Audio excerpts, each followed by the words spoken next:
Thanks, man. No to jestem w Ugandzie. Haha. 5. kraj po drodze zaliczony. Jeszcze 100 km do Dżindży. Nocleg przy jeziorze Wiktorii, miejscu, gdzie wypływa z jeziora Nil. Oczywiście żaden maluch jeszcze tam nie był. Także jesteśmy pionierami.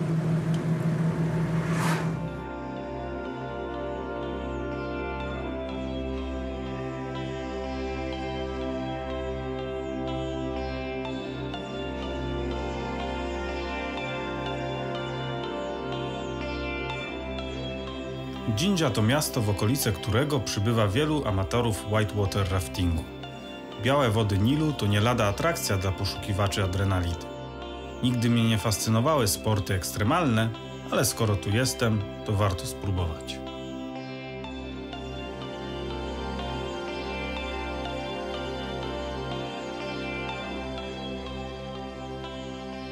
Zbiórka o 7 rano w Nalubale Tea House, słynącego z organizacji spływów pontonowych kaskadami Nilu. Dostaję kamizelkę, kask i wraz z innymi turystami ruszam w drogę w stronę rzeki, na pacę ciężarówki.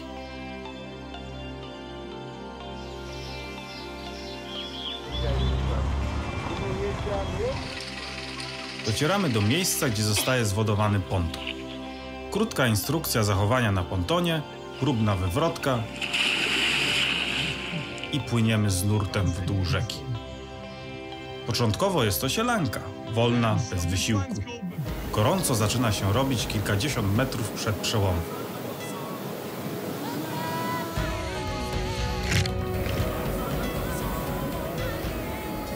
Kilka sekund potrafi przysporzyć człowiekowi ekstremalnych doznań. Spodobało mi się, chcę więcej.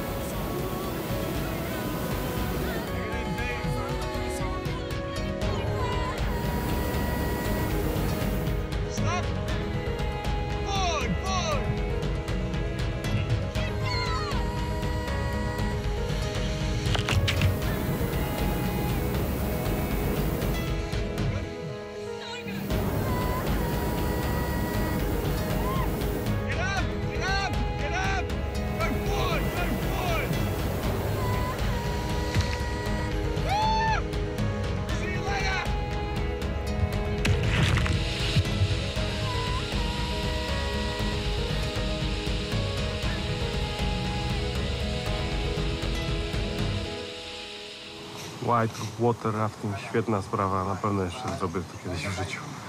Na pewno jeszcze raz. Kurczę, to jest wydarzenie, naprawdę. Nie spodziewałem się, taka adrenalina niesamowita. Niesamowita sprawa ten rafting. Polecam każdemu. Super. Strach, euforia. Wszystko. Dzisiaj jadę właściwie w kierunku lasu Kibale, takiego lasu znanego z tego, że zamieszkuje tam spora ilość szympansów.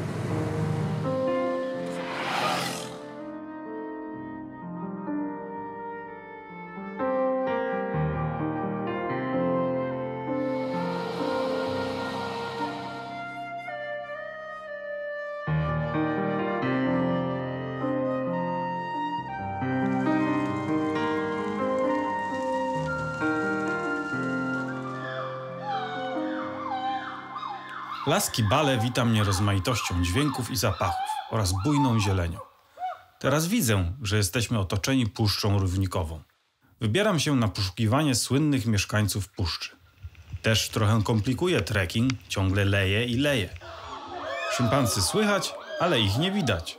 Siedzą wysoko na drzewach i pewnie zajadają śniadanie, którego pozostałości widać wszędzie. Dostrzegam kilka szympansów wśród konarów drzew.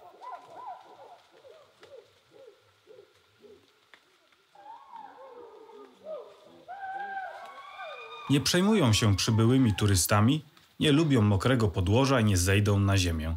Mimo tego nie żałuję wycieczki. Ten wspaniały las jest dziki i pierwotny. Mam szczęście, że się o niego otarłem. Roztacza się bujnie we wszystkich kierunkach. Wielkie drzewa, zarośla, pnącza tworzą jeden niezmierzony organizm. Czas wracać. Maluch też ma szansę puszczę zobaczyć z bliska. Wjeżdżam do lasu Kibale. Ma powierzchnię około 700 km². Słynie z populacji około 1000 szympansów. Mam nadzieję, że jakiś nie skoczy mi na drogę albo na malucha.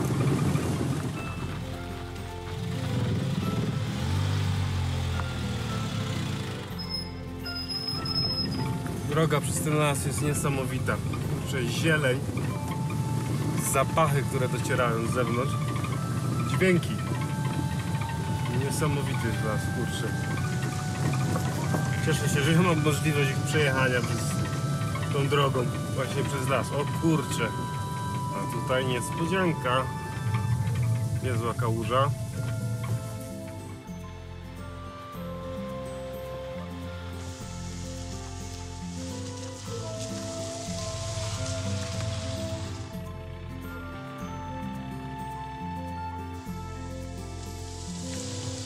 Niesamowicie czarna chmura przede mną. To aż lujnie znowu deszcz.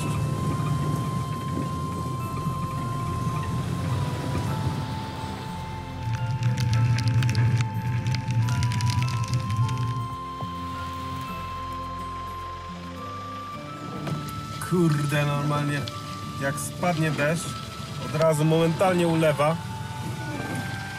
I to błoto się robi tak śliskie. Nie jest głębokie, grząskie, ale jest tak na powierzchnia jest tak śliska. Jeszcze kurde nic nie widzę, nie?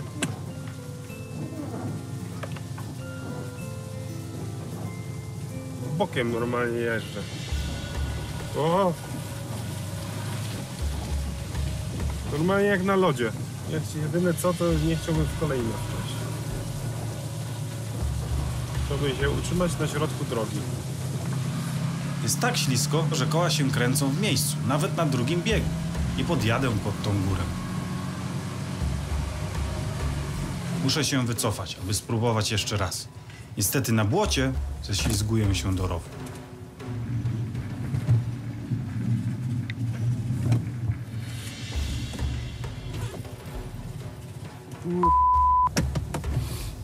No nic, dalej się nie ruszę.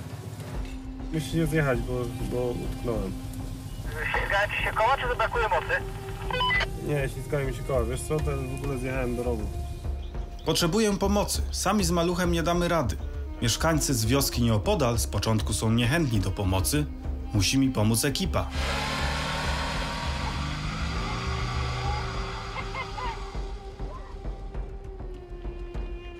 Utrzymanie się na środku drogi to niemałe wyzwanie. Znowu wpadam do rowu.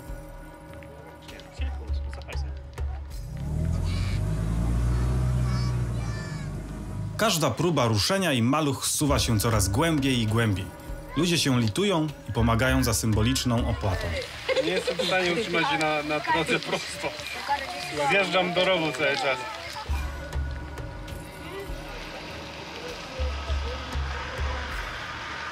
To ja tak generalnie tak samo tu pływa na tej drodze.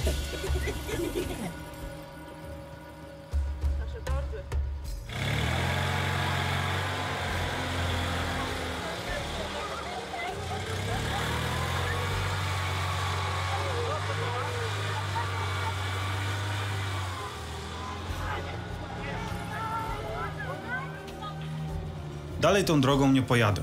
Wycofuję się do głównej trasy, oczywiście w asyście. Oblepione błotem koła nie dają już żadnej szansy na poruszanie się samemu. Ciekawe, co oni myślą o zwariowanym białym człowieku. No udało się, kurczę, no. Przynajmniej stoję w dobrym kierunku teraz, samochód stoi w dobrym kierunku. Przodem do kierunku jazdy. Tylko teraz będzie zjazd, to niezły, nie? Do niejednego rowu mogę wpaść. A po zjeździe kolejny podjazd.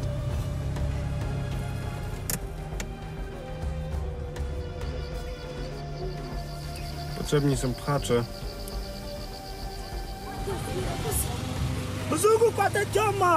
Teraz już cała wioska pcha malucha. Ja cię szuma! Z lokalnym nie byłoby szans tutaj, kurde. Bakizurwa sasa wewe Bikira Maria ayangigenda. Dobra, każdy zapłaciliśmy, może jechać. Hey, they paid there, yeah? Give it to everyone, okay? Give it to everyone. Ja pierdzielę. Co to było? No jadę już, kurde, wreszcie na normalnej drodze. Oj, tym razem Maluch się offroadowo nie spisał.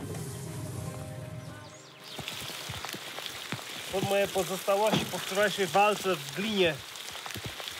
Dzisiaj wielka kontynuacja deszczowa, więc pewnie będzie przygód ciąg dalszy. Dzisiaj Park Królowej Elżbiety. Mam nadzieję, że uda mi się tam wjechać. Po wczorajszym doświadczeniu z płotem na drodze, to kurczę, mam małe obawy. Za każdym razem, gdy zatrzymuję się na stacji benzynowej, Maluch wzbudza sensację. I tu, Fort Portal, po drodze do kolejnego parku obowiązkowo trzeba go sfotografować. Jadąc do Parku Królowej Elżbiety, odpoczywamy wreszcie na asfalcie. Jest gładko i przyjemnie.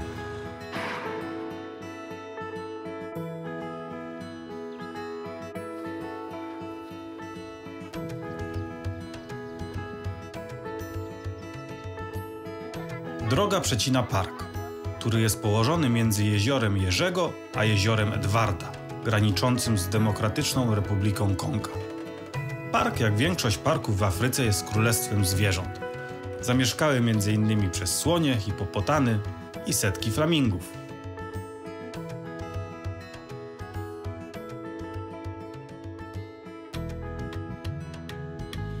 Where are we?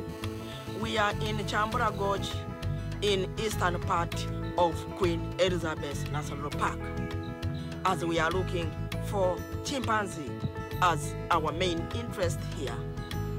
W Parku Królowej Elżbiety, w niesamowitym wąwozie Kiambura, który przecina tutejszą sawannę, mam kolejną szansę pośród prawdziwej gęstwiny szukać szympansów. Szkoda, że nie mam maczety.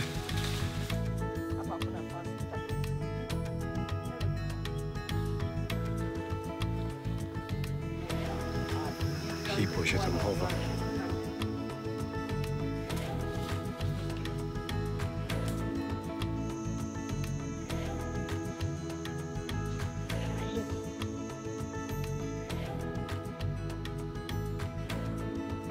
Widziałem hipcie. Słoni też nie widziałem, choć tu ponoć przychodzą. Za to znalazłem kupę słonia.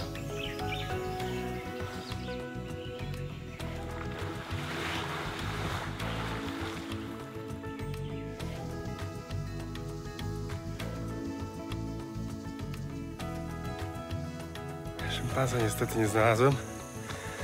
Kilka hipopotamów. Ale fajny był spacer po wąwozie. Naprawdę ostry, wymagający.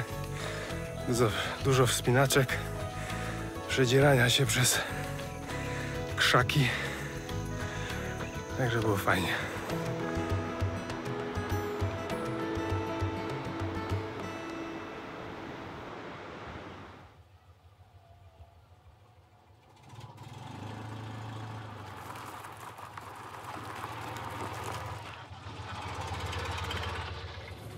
Kurde, ale ma rogi. Ja pierdzielę. Niesamowite. Takich rogów to ja nie widziałem jeszcze. Ale pięknie. Kurczę, cały park widać. Dosłownie jak z obrazka, jak z pocztówki. Crazy Mzungu! Czyli zwariowany biały człowiek.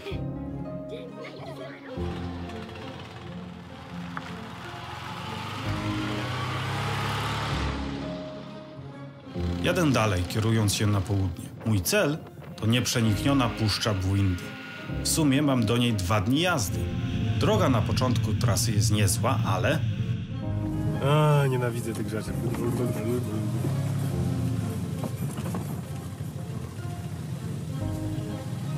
A te rzeczy to są właśnie wyboje na drogach, których w tym kraju jest pełno i jeszcze są tak skonstruowane, że kółka Malucha Coś się nie mogą zgrać z nimi odpowiednio. O, ten był nawet mniejszy. Czasem są większe wyboje, czasem mniejsze. Czasem jest ich 4 pod rząd w różnych odległościach. Czasem nim jest jeden wielki. Czasem może ile? 5 dużych, 5 małych. O, teraz się zbliża ogromny. Tutaj widzicie, że towarzystwo nieźle przyciera. Ale maluch to jest offroadowa bestia. Krótka. Takie tam wyboje to nic strasznego. Tylko no, zawieszenie to staje w kość.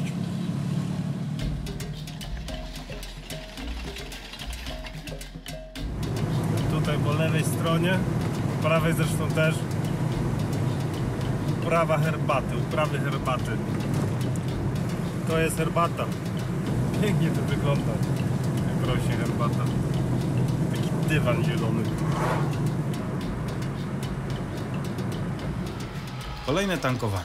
Na stacji czasem też za sprawą malucha bywa zabawnie. Uprzejmy pracownik oferuje sprawdzenie wody w chłodnicy i oleju w silniku, tylko najpierw silnik trzeba znaleźć. I'll show you. Yeah. Careful, it's very hot, okay? There's no water here. There's no water. No water. You can't power water here. It's only air cooled. Okay? And the oil is there as well because I checked it before. Petrol, okay? Everything is okay. Okay?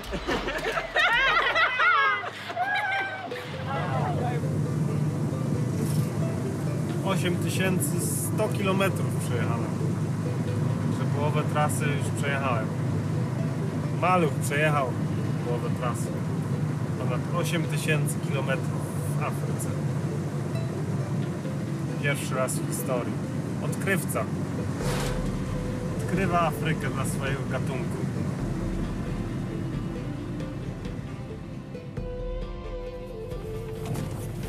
Hello. Do you know this road? Do you know this road? Is this road going? This is the road from Ishaka here to this one, Mutungo? Yes, Oh, okay, so this. Stagata. There? There. Okay. Thank you very much. Man. Cheers. Jadę właściwą drogą, a ona z biegiem dnia staje się coraz bardziej wymagająca. Choć i tu wkrótce zmieni się w nowy chiński asfalt. Może uda mi się dojechać do Kizazi Falls, wodospadu Kizazi. Tam coś znajdę.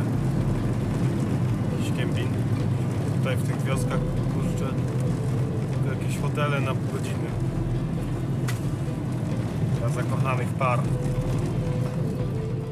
Na nocleg w Kisizi znowu dojeżdżam po zmroku.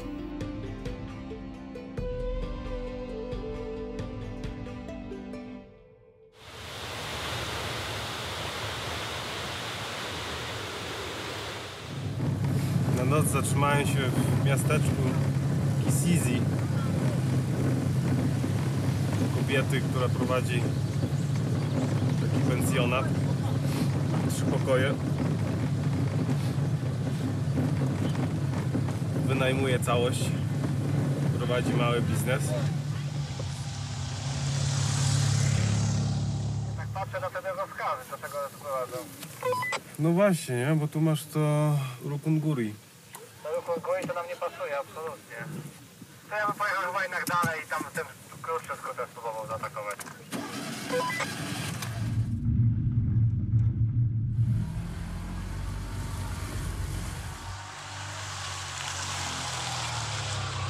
Ten skrót okazuje się być niezłą gimnastyką dla mojej maszyny.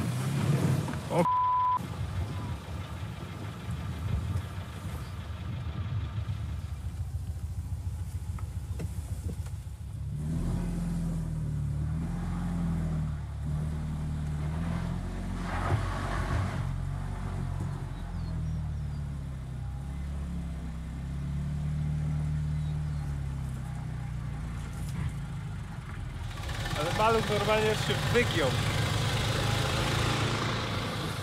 Teraz jadę też przez takie miejsca, gdzie tutaj turyści raczej nie docierają. Na 100% tu nikt nie dociera. Ludzie są tu nie tylko zszokowani, że widzą malucha, ale i mzungu. Trasa piękna. Życie tu się toczy prawdziwe w tym lesie. Rwale, wioski. O kurde, i górki. Maluch właśnie cierpi tutaj strasznie. Kamienie wystające, podjazdy.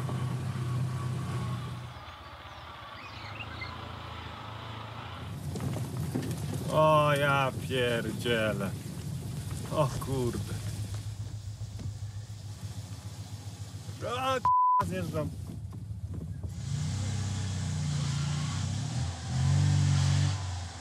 A jednak nie. Widzisz, chciałem delikatnie i nie wyszło.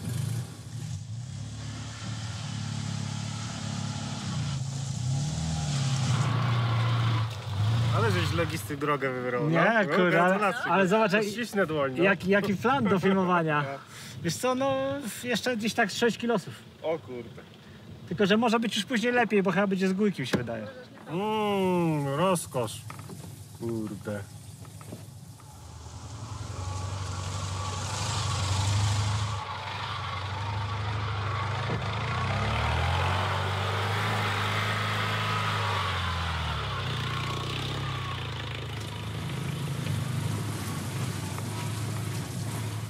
Takiego offroadu to ja jeszcze w maluchu nie miałem. Dzieciaki zauważyły zielonego potwora. Crazy mzungu!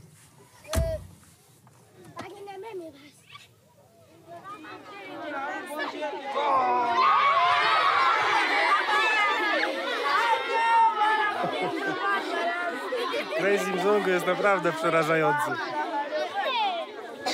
No nic, podejmę próbę kolejną offroadowej jazdy.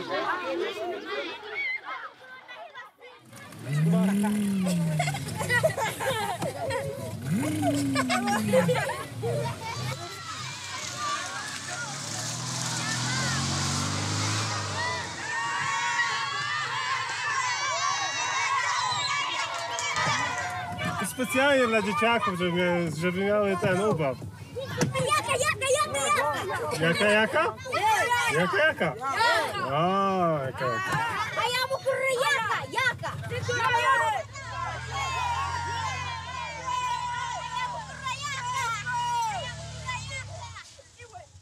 A ja mu kipu mi amane.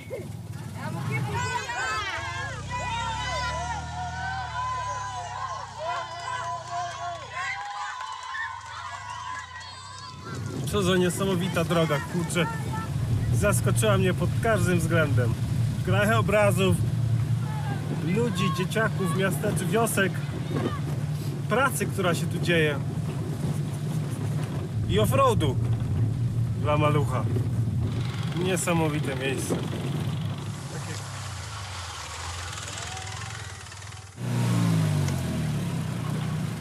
Ach, biedne sprzęgło, kurde, biedne sprzęgło, no. Maluch się napocił ostro. Naprawdę, kurczę. Mam nadzieję, że nie spalę sprzęgła na tych błotach i podjazdach. Naprawdę nieźle. Przygoda, jakiej szukałem. Esencja podróży samochodowych. Prawdziwa przeprawa. Potrzebowałem 3 godzin, aby pokonać 20 km skrótu. Dalej łączy się on z główną drogą do Bwindi. Tu trasa nie sprawia maluchowi większych problemów.